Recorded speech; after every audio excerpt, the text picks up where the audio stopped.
Berbagai topik menarik dikupas dalam dialog hari ini.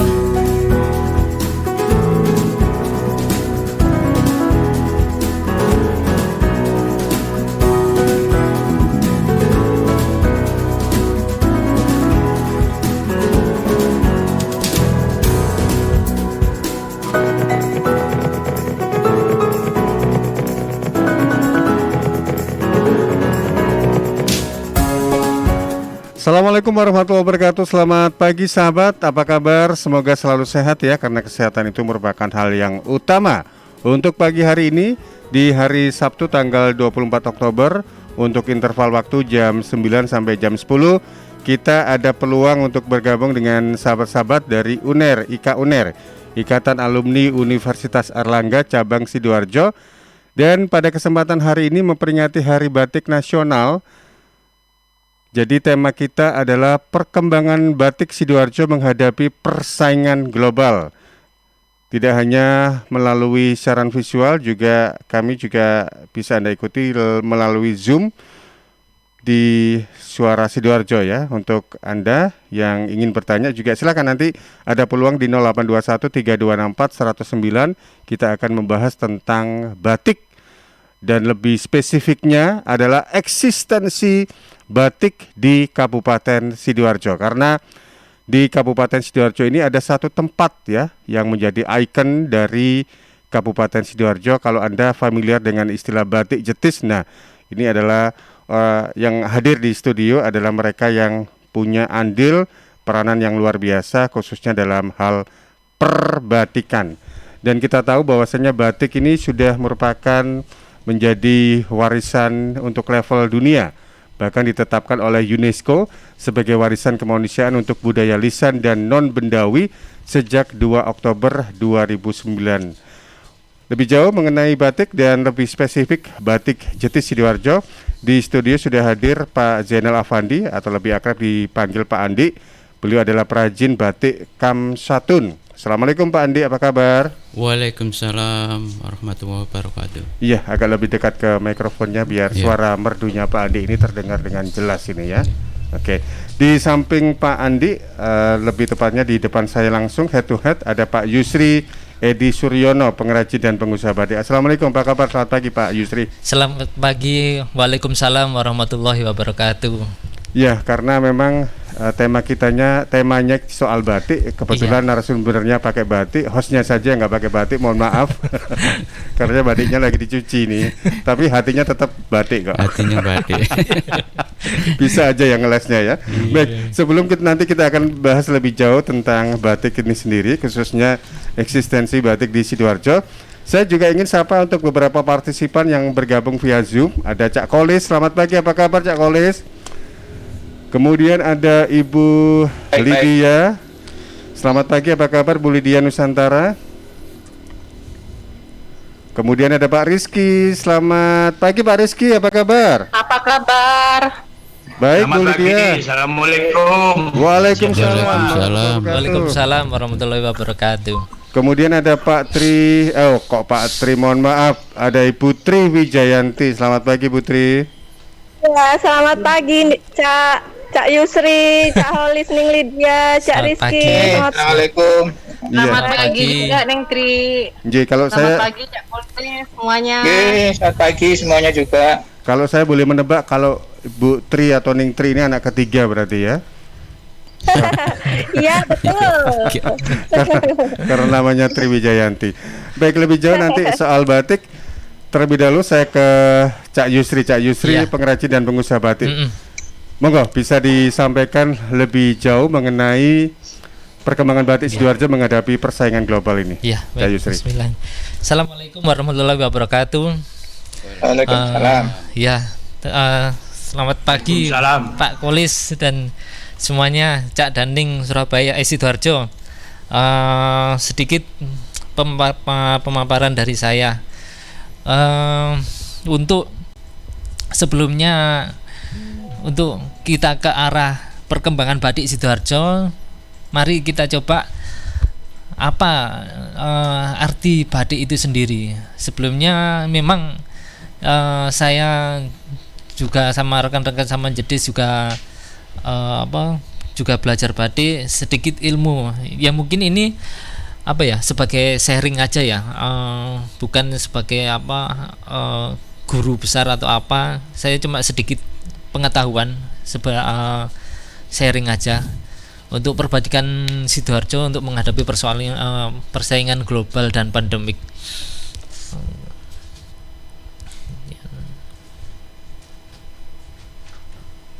Nah, ini Cak Yusri mau bagi tentang share video begitu ya. Jadi untuk Anda sahabat yang ingin mengetahui lebih jauh, silakan Anda bisa lihat di di Twitter @susi_visual atau di Facebook kami di LPPL Suara Sidoarjo, atau juga Anda bisa lihat di channel YouTube kami Suara Sidoarjo Live. Ini untuk sebelumnya untuk share video sebentar. Nah, itu batik ya, itu dari kata batik, dari etimologinya, dari bahasa Jawa yang berarti itu ombo. Ombo itu maksudnya dia kainnya luas, sama T itu artinya titik ya. Titik dimana titik itu yang ada di kain itu nanti dihubungkan sehingga menjadi lukisan gambar yang mengandung makna.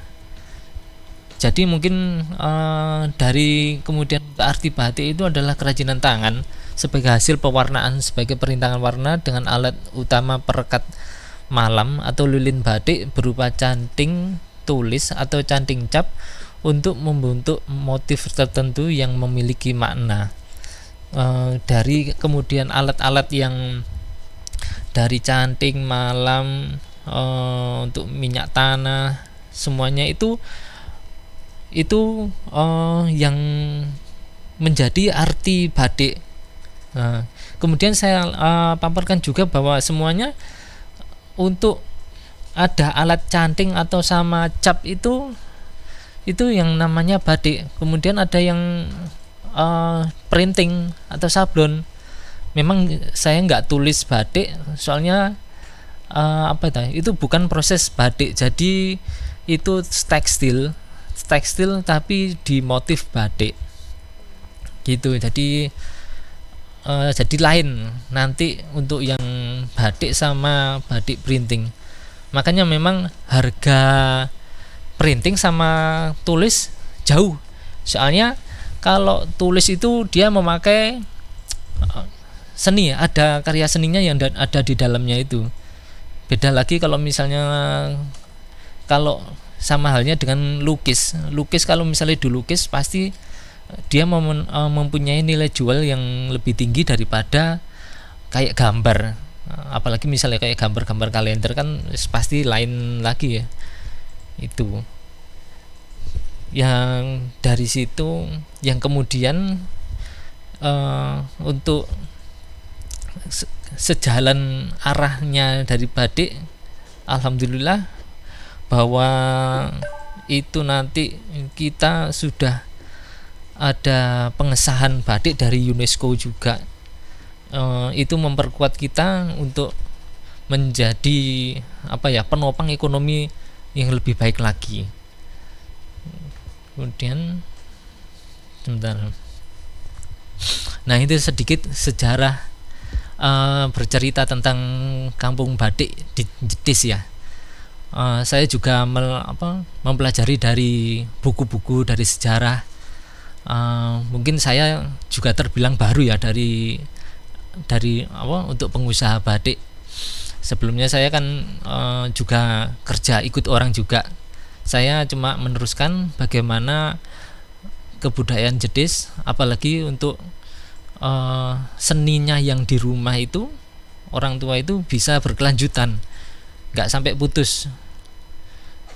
Sebenarnya saya sih dulu kerja kalau misalnya nuruti enak sih enak, cuma kalau saya pikir kalau misalnya pun saya pensiun otomatis juga penghasilan nggak ada, kemudian untuk batik juga nggak ada yang nerusin. Makanya saya bismillah mudah-mudahan menjadi penerus batik, menjadi yang lebih baik lah, tidak salah gitu. Kemudian itu dimulai tahun dari 1675 bahwa ada yang bernama Mbah Mulyadi itu dari dulu ceritanya itu Mbah Mulyadi dikejar-kejar sama Belanda. Yang ini adalah Mbah Mulyadi sendiri adalah putra dari kerajaan Kediri yang kemudian lari ke arah Sidoarjo. Nah, dari Sidoarjo itu kemudian dia mengajarkan agama, kemudian kebudayaan dan sebagainya. Bahkan nanti untuk perekonomiannya juga dia mengajar seni batik itu. Kemudian berkembang yang kemudian dari 1970 itu pengrajin sudah banyak dan sudah dimulainya dari Masjid Al-Abror berdirinya pada waktu itu, menunjang sekali pasar di Kauman dari dulu itu menjadi penopang ekonomi di perekonomian Sidoarjo. Ya alhamdulillah sampai sekarang itu sudah berkembang terus, walaupun memang sebenarnya untuk arahnya sekarang itu untuk perajin batiknya memang agak berkurang. Tapi nanti kita berupaya bagaimana caranya menanamkan batik itu di anak-anak sekolah supaya dia tumbuh cintanya batik, kemudian menjadi mungkin insya Allah jadi pengusahanya batik juga. Nah dari 1970 berkembang, yang dari dulu juga ada Bu Wida, dan ada juga cerita-cerita yang lain.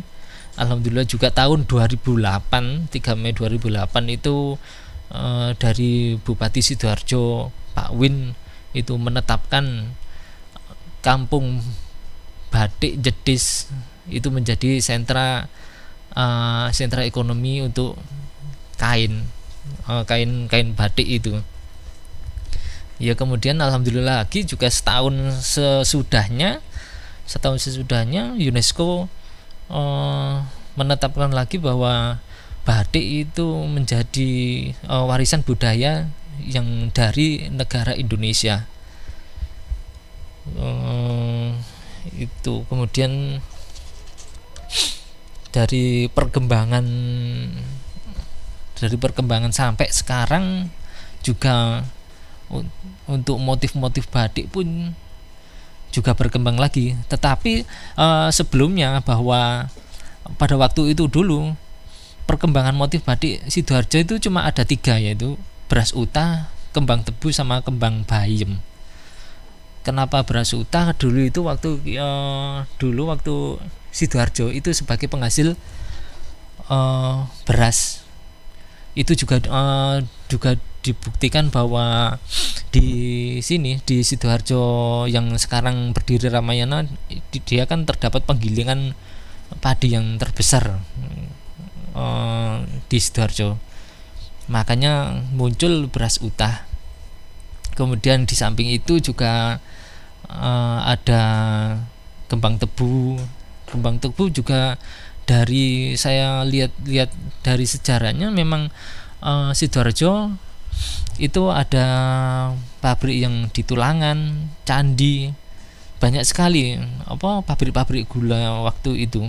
Makanya juga nanti itu motif itu juga akan berkembang terus menjadi untuk yang lainnya menjadi yang kembang bayem itu. Tapi memang dari dulu itu Sidoarjo yang paling rame dan paling banyak itu adalah beras utah, kembang tebu, sama kembang bayem. Dan Sidoarjo itu dulu cuma warna itu cuma warna coklat, banyak warna coklat, merah, kemudian yang kuning, yaitu waktu dulu memang pas ini kembali lagi juga 1970 itu banyak sekali dari perdagangan ekonomi itu banyak sekali orang-orang Madura yang ada di situ juga. Kita melayani itu banyak yang dari orang-orang Madura. Lah kita otomatis menyesuaikan pasar bahwa di Madura itu dia permintaannya ya situ banyak yang warna cerah, terutama warna merah ya, terutama warna merah, kuning, terus tapi otomatis dia mintanya warna cerah, otomatis kita juga memenuhi permintaan pasar pada waktu itu. Makanya banyak sekali kita itu hasil produksi banyak kita salurkan di arah Madura. Nah itu ini sih cuma tambahan aja dari saya untuk batik saya sendiri, namanya batik HI, yang dulu itu juga latar belakang itu kita membantu menyediakan bahan kain batik yang sebenarnya sudah dikerjakan tahun sebelumnya. Mbah-mbah saya sebenarnya juga udah main di batik yang bertempat di Kampung Batik Jedis Gang 2 nomor 70 Rumah Putra Sidoarjo. Itu juga sudah berjalan turun menurun dari mbah-mbah yang akhirnya tahun 90 itu kita juga udah dibantu sama Dinas Perdagangan dan Perindustrian, itu dibantu untuk masalah merek dagangnya, itu merek dagang HI. Sebenarnya HI itu dari singkatan ya ayah saya sendiri itu HJSK. Oh iya. Iya, kemudian ini juga Batik HI adalah merupakan salah satu UKM yang bergerak di bidang pembuatan batik tulis klasik tradisional maupun kontemporer, di mana tempat ini merupakan satu kesatuan workshop dan showroom. Itu memang jadi satu. Kita nggak ada toko, nggak ada apa di luar ya.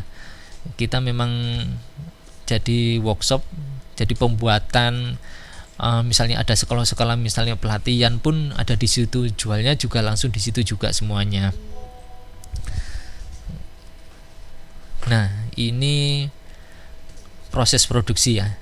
Ini saya jelaskan cuma proses produksi yang secara sederhana ya, dan mungkin garis besarnya aja. Yang pertama itu pola motlot.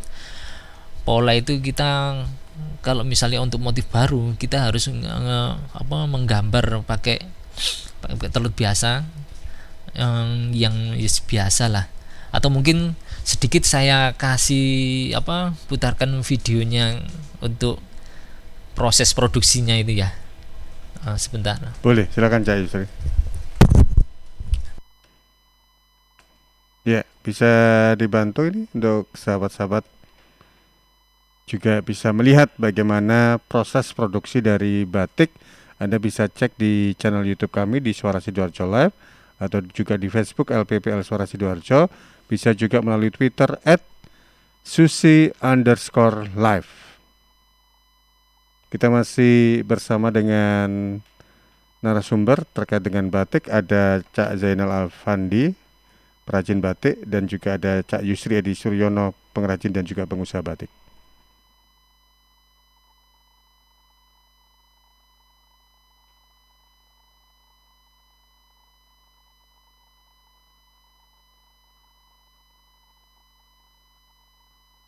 Dan juga nanti ada peluang bagi partisipan yang ingin share atau ya juga bertanya tentang perihal batik, khususnya Kampung Batik Jetis yang menjadi ikon di Kabupaten Sidoarjo. Nanti bisa sambil sampaikan ya. Ini diantaranya sambil kita tunggu video yang akan di-share oleh Cak Yusri. Ada komentar juga ini, Cak Kolis IKUA Darjo insya Allah mampu untuk berbuat sesuatu. Semangat untuk sahabat-sahabat di IKUA Sidoarjo ini. Kalau boleh ngapunten sambil ngisi waktu ketika video belum dibuka. J, monggo Cak Kolis, silakan. Nggih, Pak Panji, mungkin saya cepat aja. Cak Yusron ini adalah keponakan saya dan bapaknya sepupu saya. sebetulnya itu tadi ada 1675 batik mulai zaman-zaman Belanda dulu. Tapi kemudian tahun 1800 1900-an kalau tidak salah, itu mbah saya satu-satunya atau dua ya, pengusaha perempuan di Sidoarjo. Mbah saya di Jetis itu, makanya disebut Kampung Jetis, di rumah ibu almarhumah ibu saya. Saya nambahi Cak Yusri ini ya informasinya. Tahun 60 atau 70-an itu Sidoarjo ruamenya sama sekali perekonomian, terutama di Jetis. Karena tidak hanya orang Madura yang datang, gerombolan, gerutukan gitu, tapi dari kabupaten lain untuk bertransaksi, jual beli, membeli batik dari Jetis. Kedua, sungai di Jetis itu beningnya setengah mati dulu, dipakai untuk mencuci kain-kain batik seluruh ini, seluruh pengrajin di situ. Kebetulan mbah saya punya anak 10 dan semuanya itu batik semua, termasuk mbahnya Cak Yus ini. Dari segi itu ekonomi Sidoarjo begitu berkembangnya karena hampir ratusan orang setiap hari datang ke Jetis, transportasi juga ramai, riwa-riwi, transaksi perdagangan juga sampai keluar daerah, sampai keluar pulau. Tadi disebutkan juga pola-polanya yang warnanya yang banyak gitu nggih. Karena itu menurut saya sekarang Pak Panji, karena ikonnya agak menurun batik Jetis ini, karena itu perlu kehadiran pemerintah, siapapun yang jadi bupati nanti itu perlu memperhatikan batik Jetis ini, karena yang dibuat oleh keluarga saya termasuk Cak Yus ini itu batik tulis. Sementara kalau jenengan semua ke Tanah Abang maupun ke Tamrin City di Jakarta, itu sekarang diserbu produk dari Cina, batik cap, yang modelnya bagus, 35.000, bayangkan. Itu merusak ini pasar adalah, ini tantangan yang merusak kita, karena itu perlu perhatian kehadiran pemerintah Kabupaten Sidoarjo. Namun dan ini saya setelah saja karena nunggu Dek Yusri video. Terima kasih banyak Pak Kolis atas tambahannya. Betul sekali. Insya Allah mudah-mudahan, makanya kita sesama pengrajin batik sama Pak, apalagi ketambahan ada Pak Zainal dan semuanya itu bisa guyup dan memajukan batik Jetis gitu. Insya Allah. Ini sebentar saya share untuk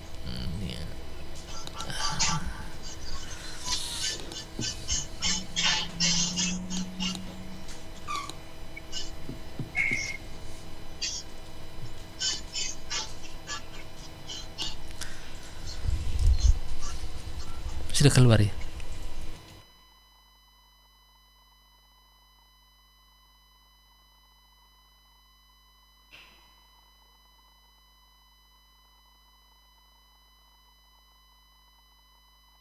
Oh iya.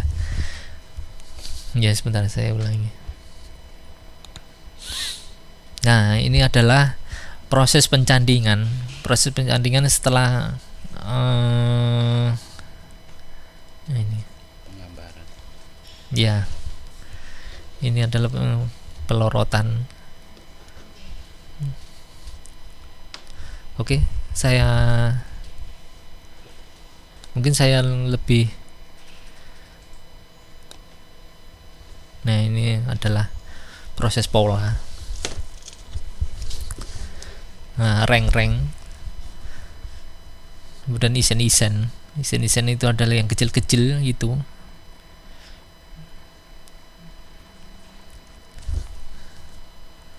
Nah, kemudian setelah itu bagaimana untuk mewarnai semua jadi di tembok. Nah ini nembok, kemudian diobati lagi, dikasih warna, diwarna lagi. Nah kemudian setelah selesai semuanya jadi dilorot.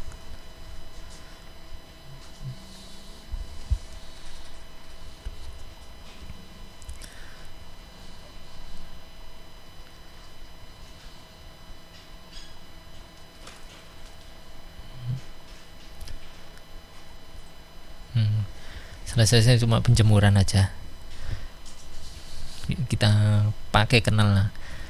Ya, ini sebentar. ternyata prosesnya juga ini ya, nggak cepat gitu ya. Ada proses-proses yang harus dilalui ketika batik itu nanti siap edar begitu. Iya betul. Kalau sampai dengan sekarang ini untuk Kampung Batik Jetis ada berapa pengrajin yang ada di sana, Cak Yusri? Kita ada sampai 25 ya, Pak Zainal ya. Enggak. Kurang lebih sekitar 15 pengrajin. Ya. Yang eksis sampai sekarang ada 15. Iya. Itu semakin menurun atau semakin bertambah? Kalau dari tren tahun-tahun sebelumnya? Ya kalau ditinjau dari yang dulu sebelumnya itu kita termasuk menurun. Menurun ya. Iya. Karena seleksi alam. Iya.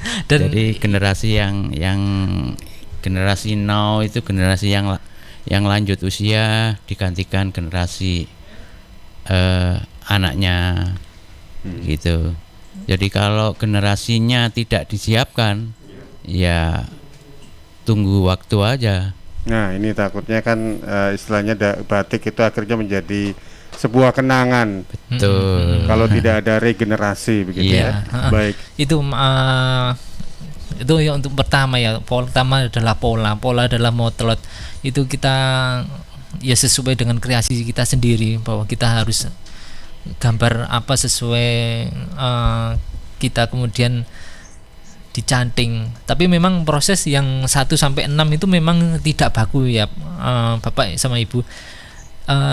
Itu kalau misalnya batik ada beberapa warna dan itu bisa dari nembok bisa nanti dilorot nyanting lagi gitu. Jadi ini hanya cuma dasarnya aja. Pertama adalah pola, adalah motlot, kemudian dicanting, direng-reng, kemudian habis itu gambar jadi nyanting atau reng-reng itu adalah dasar polanya aja. Polanya kemudian yang kecil-kecilnya, cecek-cecek atau titik-titiknya, mungkin ada yang motif kembang tebu yang kecil-kecil bisa dimasukkan di situ juga. Kemudian habis itu diwarna supaya warna itu nggak pudar, nggak hilang, makanya itu dikasih di tembok supaya warna nanti yang kedua tidak mengenai warna yang sebelumnya gitu. Kemudian itu makanya bisa nembok, bisa pewarnaan ngobat duluan itu kurang lebih. Jadi bisa dulu warna, bisa nembok belakangan, kemudian ngelorot dan penjemuran dan itu. Nah ini adalah beberapa motif Sidoarjo juga ya, ini beras motif utah ya, beras utah itu saya paparkan bahwa gambar dari beras utah itu memang kecil-kecil. Itu yang kecil-kecil beras agak panjang dikit sejari itu kecil-kecil, dan memang kalau prosesnya memang lama. Itu namanya memang batik tulis ya namanya. Yeah. Ada lagi memang kalau batik cap. Kalau batik kenapa bisa dibedakan kalau misalnya tulis sama cap itu sama-sama proses batiknya. Cuma kalau misalnya nanti dicap itu dia bentuknya itu simetris kalau tulis kan misalnya kita gambar lingkaran kan tidak persis. Kemudian kalau misalnya cap itu kelihatan untuk kotaknya, titiknya itu dijatuh di tempat yang sama, di tempat yang sama, motif yang sama, itu bentuknya sama. Karena handmade itu sendiri ya, buatan tangan ya. Betul. Satunya kan cap, tinggal ngecap gini aja. Iya. Betul. Kemudian ada motif kembang tebu. Kembang tebu itu yang sudah saya jelaskan tadi bahwa Sidoarjo merupakan salah satu wilayah keresidenan kekuasaan Surabaya pada masa Belanda. Wilayah ditanami pohon tebu. Tanaman ini sebagai bahan dasar pembuatan gula. Ya memang waktu dulu banyak petani tebu. Jadi kita proses motifnya ya ini kembang tebunya seperti ini. Itu. Kemudian bayam itu dulu juga saya udah dikasih cerita sama senior saya bahwa Sidoarjo itu banyak yang di tanaman rumah itu banyak sayuran bayam yang tumbuh di berbagai tempat, sehingga itu bisa dijadikan sebagai motif, dituangkan sebagai motif. Yes, alhamdulillah. Sebenarnya orang Sidoarjo itu kreatif. Saya suka kerasan di Sidoarjo ini, Pak. Betul. Kemudian ini motif udang bandeng yang sebenarnya kalau motif ini itu sudah 2000-an. Soalnya kan kita banyak penghasil tambak juga. Nah, ini Gunung yang ada di dalam Kota Sidoarjo. Bandeng sendiri merupakan hasil tambak terbesar di Kabupaten Sidoarjo. Nah, ini kemudian kupang. Ini sebagai referensi pengrajin kupang atau yang disebut kerang putih, merupakan hewan laut yang ditemukan dalam endapan lumpur di sepanjang pesisir dangkal. Kupang adalah satu spesies dengan kerang namun dengan ukuran yang lebih kecil. Ini juga sebenarnya cukup kreatif juga, makanya kita gambar apa yang ada di mencerminkan Sidoarjo Apeng. Itu sebenarnya motif yang lain itu juga banyak, kayak seperti botol miring sebagai menggambarkan apakah botol miring itu sebenarnya malah ke arah ke Indonesia ya, Pak. Jadi Indonesia itu kan banyak, misalnya untuk pembangunan rumah kan pakai botol. Jadi kotak-kotak itu, makanya saya taruh di paling atas itu, dia kotak-kotak mirip kayak botol. Iya. Nah, kemudian itu yang di dalamnya dikasih. Itu sebenarnya bukan botol miring ya. Ya. Itu namanya sandang pangan. Ya. Nah, jadi motif kayak bata miring itu namanya motif sandang pangan. Ya, betul. Ada tambahan dari Pak Zainal juga. Itu. Nah, kemudian untuk selanjutnya mahkota. Mahkota itu dulu adalah melambangkan untuk misalnya kayak pernikahan itu membuat kayak hiasan itu pernikahan menjadi lebih bagus, supaya mensakralkan dari pernikahan itu sendiri gitu. Mungkin Pak Zainal ya. Iya, Gitu. jadi seolah-olah yang mempelai ini kayak raja dan ratu semalam. Baik, Cak Yusri dan Cak Andi, kita break dulu ya. Nanti kita akan kembali sesudah beberapa pesan berikut ini. Baik sahabat Suara Sidoarjo, tentunya Anda bisa ikuti memperingati Hari Batik Nasional dengan sahabat-sahabat dari IKA UNER cabang Sidoarjo, yakni perkembangan batik Sidoarjo menghadapi persaingan global, bersama dua narasumber, ada Cak Yusri dan Cak Zainal Afandi, sesudah beberapa pesan berikut ini. Suara Sidoarjo, lembaga penyiaran publik lokal pemerintah Kabupaten Sidoarjo. Assalamualaikum warahmatullahi wabarakatuh. Saya Khofifah Indar Parawansa, Gubernur Jawa Timur. Ternyata penyebaran COVID-19 belum berhenti. Oleh karena itu jangan pernah lelah. Ayo kita lindungi diri kita dengan menggunakan masker yang aman dan benar. Kalau pakai masker jangan di bawah hidung. Kalau pakai masker jangan di bawah dagu. Lalu jaga jarak yang aman juga. Dan cuci tangan dengan menggunakan air mengalir. Assalamualaikum warahmatullahi wabarakatuh.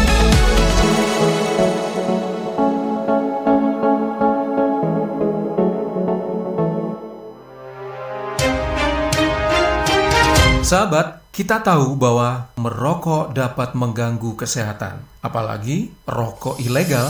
Ciri-ciri rokok ilegal yaitu rokok yang beredar di pasaran tanpa pita cukai, memakai pita cukai palsu, memakai pita cukai bekas, atau rokok yang memakai pita cukai yang salah peruntukan. Dengan harga jual yang murah, maka rokok ilegal pasti berdampak negatif, diantaranya meningkatkan jumlah perokok pemula dan juga berdampak pada penerimaan negara. Mari bersama-sama memberantas rokok ilegal. Iklan layanan masyarakat ini dipersembahkan oleh Bea Cukai Sidoarjo. Halo arek-arek Jawa Timur, piye kabare? Muga-muga kabeh apik ya. Saya Via Valen mau mengajak kita semua untuk tetap jaga kesehatan di tengah pandemi. Yuk ikut gerakan pakai masker dan tetap ikuti anjuran pemerintah. Dengan cara tetap jaga jarak, sering cuci tangan pakai sabun, hindari keramaian, dan pakai masker kalau keluar rumah. Yuk jaga kesehatan karena banyak orang tersayang yang ingin terus bersamamu. Bersama, kita lawan COVID-19 dengan terus mengingatkan hal-hal baik. Masih banyak banget saudara kita yang belum paham betapa bahayanya COVID-19. Oleh sebab itu, penting untuk kita saling mengingatkan. Semoga kita semua selalu sehat dan tetap produktif di kala pandemi. Ingat, ojo lali nggawe masker ya. Suara Sidoarjo, lembaga penyiaran publik lokal pemerintah Kabupaten Sidoarjo. Baik, terima kasih Anda masih bersama kami dengan sahabat-sahabat dari Ikatan Alumni Universitas Airlangga Cabang Sidoarjo di kesempatan pagi hari ini, yaitu live talk show tentang memaknai peringatan Hari Batik Nasional dengan tema perkembangan batik Sidoarjo menghadapi persaingan global.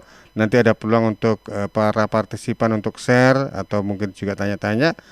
Dan narasumber di studio ada Pak Yusri Edi Suryono, Cak Yusri, pengrajin dan pengusaha batik, dan ada Pak Zainal Abidin atau Cak Andi, perajin batik Kamsatun. Tapi sebelum ke Cak Andi, saya ke Cak Yusri. Kelihatannya ada satu video yang ingin di-share kembali. Monggo, Cak Yusri. Saya share cuma untuk refresh dari batik jedis itu sendiri aja.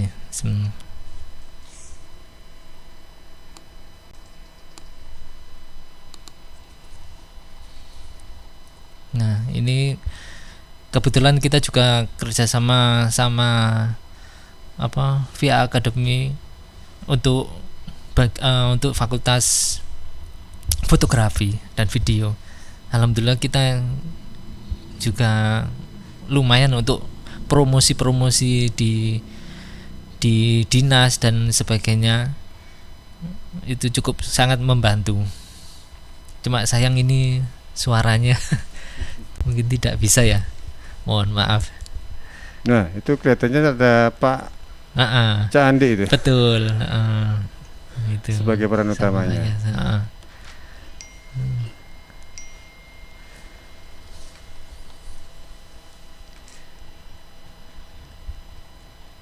Ya, itu hanya sekilas kampung batik jedis itu aja. Ya, luar biasa ya bentuknya sinematik dari penggambaran mengenai kampung batik di Jetis. Baik, sekarang saya ke Cak Andi atau Pak Zainal Afandi, perajin batik Kamsatun. Cak Andi, kalau di sekarang ini yang paling ngetren sekarang permintaan dari konsumen batik itu apa yang ada di kampung batik Jetis ini? Begini, saya cerita dulu ya, tidak hanya kampung batik Jetis ya, khususnya batik di Sidoarjo. Gini, Sidoarjo itu punya tiga sentra sebenarnya. Satu, kampung Jetis.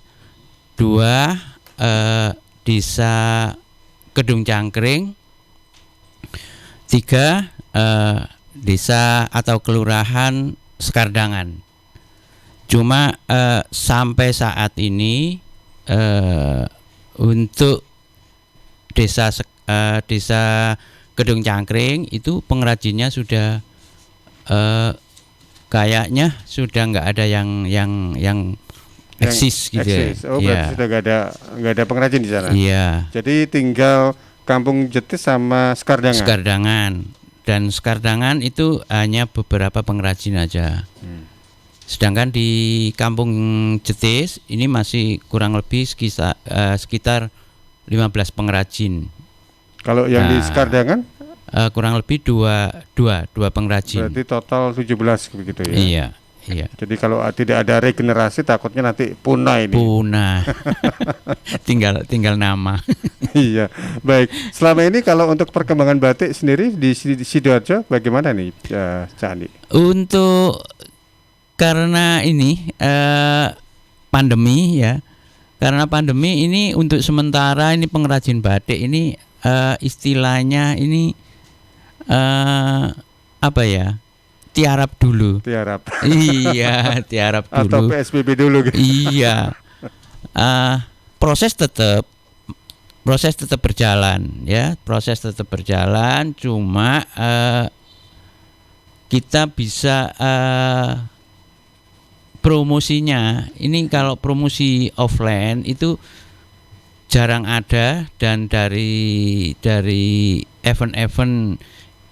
event-event itu sekarang banyak dipending. Iya, iya. Jadi kita online ya. Online tetap. Jadi event apa itu promosi online itu tetap. Tapi ya tapi pengunjung tetap belum berani. Walaupun online itu belum berani apa itu istilahnya. Karena ekonominya kan jadi pendapatan masyarakat juga berkurang, jadi daya beli juga menurun begitu ya. Betul. Baik, saya beri peluang untuk sahabat-sahabat yang juga join lewat Zoom untuk bertanya. Ini saya juga lihat ada chat dari Pak Rizky, ini lebih enak kalau Pak Rizky sendiri yang ngomong. Pak Rizky, Cak Rizky atau Pak Rizky? Sahabat saya dari Kaunas. Terima kasih. Monggo Cak Rizky. Ya, terima kasih, Mas. Gini ya, selama ini kan batik jetis kan mungkin punya motif-motif tersendiri ya, yang membedakan dengan motif-motif yang lain. Kira-kira gimana ini melestarikan motif-motif tersebut supaya tidak diambil alih oleh usaha-usaha batik lainnya. Kan banyak juga kan di daerah-daerah itu banyak usaha-usaha perusahaan-perusahaan batik atau perajin-perajin batik. Itu aja, Mas. Matur nuwun Cak Rizky, supaya tidak diklaim gitu ya, karena takutnya nanti warisan budaya kita diklaim di negara lain atau juga di perusahaan-perusahaan yang lain. Oke, baik. Barangkali ada satu lagi dari partisipan yang ingin diskusi atau bertanya ke narasumber, kepada Cak Yusri atau ke Cak Andi, silakan, saya beri kesempatan. Saya nambahi sedikit. Monggo Cak Kolis. Saya ulang lagi tadi itu perlunya perhatian dari semua pihak stakeholder di Sidoarjo, terutama pemerintah kabupaten ya, karena tadi ini kan judulnya mengenai bagaimana tantangan kita di pandemi ini. Tadi saya sudah cerita memang kompetisinya sangat ketat, tidak hanya di antara daerah, tetapi dari luar negeri yang pakai teknologi laser, printingnya pakai laser, dan kemudian dijual 45.000 dan sebagainya. Padahal yang batik jetis ini adalah batik yang intinya juga seni, karena kan zaman bulik saya dulu, saya kan sekarang umur 68 ya, jadi saya menyaksikan zaman tahun 60, 70-an itu, bulik saya, kemudian keluarganya Cak Yusri itu, kalau order yang halus sampai 1 bulan, jadi lama karena ini adalah produk, tidak hanya produk komersial tetapi juga produk seni. Karena itu saya sering bertemu dengan bupati yang lama, 2 bupati yang lama, calon bupati juga pernah kita diskusi. So, saya ketuk hatinya supaya Sidoarjo ini melihat persaingan di sekitar kita. Saya iri karena dulu orang Madura banyak beli di jetis di Sidoarjo. Sekarang Kabupaten Pamekasan punya toko, punya workshop. Kabupaten Bangkalan juga begitu. Jadi kalau orang-orang wisatawan dari Surabaya atau daerah lain kepingin makan bebek sinjai di Bangkalan, itu mesti juga diarahkan ke toko batik misalkan. Sementara Sidoarjo yang katanya Cak Yusri tadi itu, ya tidak punya toko, tidak apa-apa, ya online begitu. Padahal Cak Andi ini adalah, kalau boleh dikatakan, guru besar batik yang sering memberi kuliah di mana-mana, training di mana-mana. Jadi sebetulnya sekali lagi siapapun nanti jadi kepala daerah di Sidoarjo, perlu ikon batik ini, jetis ini tetap harus dilestarikan. Berikutnya tadi disebutkan di Andi, memang betul ada Sekardangan, ada Gedung Cangkring. itu semuanya sebetulnya family dari Jetis. Di Gedung Cangkring kita punya family di situ. Jadi dulu saling mengikat lah di antara keluarga, kemudian pesantren juga begitu ininya. Kalau jenengan semua sekarang lihat Instagram sekarang, coba dilihat anak-anak muda milenial itu sekarang pada mejeng foto di Jetis, foto gedung-gedung lama, tembok-tembok yang hancur itu, karena itu kan gedung-gedung kampung di Jetis itu zaman Belanda, jadi temboknya 1 sen yang temboknya tebal itu. Jadi menjadi ikon foto-foto anak-anak. Nah, karena itu juga tidak hanya foto anak-anak sekarang milenial, tetapi ikon batik di Sidoarjo ini harus ditingkatkan. Saya punya obsesi pribadi, misalkan Mas Panji, Sidoarjo punya workshop, punya toko, punya tempat showroom misalkan. Itu nanti wisatawan dimanapun kalau mau ke Sidoarjo, itu juga bisa diarahkan ke situ, bisa ke Tanggulangin, bisa ke lihat Bordir, bisa lihat Jetis. Saya ngapunten karena di radio tidak boleh ngomong kasar ya. Sidoarjo sekarang bukan terkenal kota Bandeng atau batik, tapi kota Mbah, itu bahasa Mbah DOK itu deh. Kota makan, karena bermunculan warung, kafe gitu. Ya enggak apa-apa, itu pertanda ekonomi yang bagus. Tapi jangan sampai sektor ekonomi yang lain seperti industri batik ini kemudian ditinggal. Eman, Sidoarjo eman, karena dulu memang cikal bakalnya batik salah satunya di Jawa Timur ini adalah Sidoarjo. Terakhir sekali multiplier efek pendapatan dari batik Jetis itu tidak hanya dari tidak Jetis, tetapi Kabupaten Sidoarjo dan juga kabupaten lain, karena banyak pembatiknya, ibu-ibu, mbak-mbak yang pekerjakan oleh keluarga-keluarga kita di Jetis itu ada yang dari Ponorogo, ada dari Tulungagung, begitu. Eman kan kalau cerita seperti ini tidak berlanjut lagi, begitu. Baik, terima kasih Cak Koles untuk share juga. Ke Cak Andi, tanggapan dari Cak Rizky dan barangkali juga ada yang mau disampaikan terkait dengan eksistensi batik di Kabupaten Sidoarjo. Monggo. Oke. Terima kasih Pak Rizky atas eksistensi batik Sidoarjo, khususnya Kampung Batik Jetis. Memang dari produk-produk batik yang ada di Kampung Batik Jetis ini, dari saya masih kecil dulu itu hampir di tiap rumah itu ada pembuat batik, pengrajin batik. Makanya itu warga dari Madura datang ke Jetis itu membeli sekaligus menuangkan keinginannya, tolong aku dibuatkan kayak begini, motifnya begini, warnanya begini, gitu. Lah untuk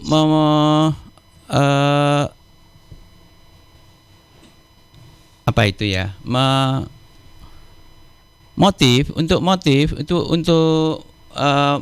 mengamankan motif itu kita bisa mendaftarkan di HAKI ya, hak intelektual. Ya, hak atas kekayaan intelektual. Atas kekayaan intelektual. Sudah didaftarkan berarti? Iya. Jadi dicatatkan. Jadi motif kayak beras uta, kembang tebu, kembang bayam itu bisa dicatatkan di di Menkumham ya. Jadi di situ ada. Sudah tercatat atau masih proses? Masih proses ya. Jadi kalau kita menemukan atau membuat motif itu bisa dicatatkan di sana. Jadi ada perlindungan gitu loh. Jadi supaya enggak diklaim oleh daerah lain atau negara lain gitu. Baik, ya. Mudah-mudahan ini juga menjadi sebuah masukan input untuk semua stakeholder. Betul. Supaya warisan di Kabupaten Sidoarjo ini juga tidak hanya bisa dinikmati, tapi juga bisa dilestarikan lewat satu diantaranya itu didaftarkan lewat Haki. Baik, waktunya terbatas ini, monggo Cak Yusri karena sebagai penutup dalam perkembangan batik Sidoarjo menghadapi persaingan global. Kalau kita bicara soal batik memang 1 jam kurang gitu ya. Mungkin insya Allah kalau ada peluang kita ngobrol kembali.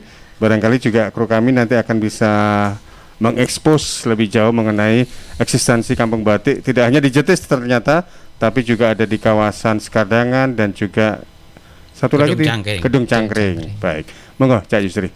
Ya, halo.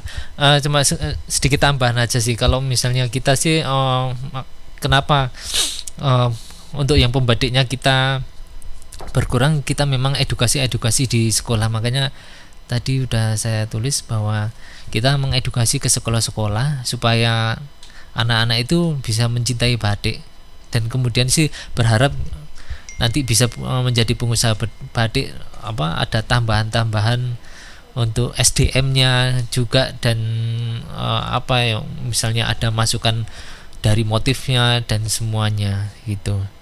Ya, minimal gitu untuk awal jadi reseller dulu begitu ya, atau dropshipper gitu. Betul. Ya. Bagaimana kita menanamkan rasa cinta batik di anak-anak itu, Pak. Betul. Gitu sih. Sama bisa di share slide-nya ini, Mas Panggi. Di situ muncul.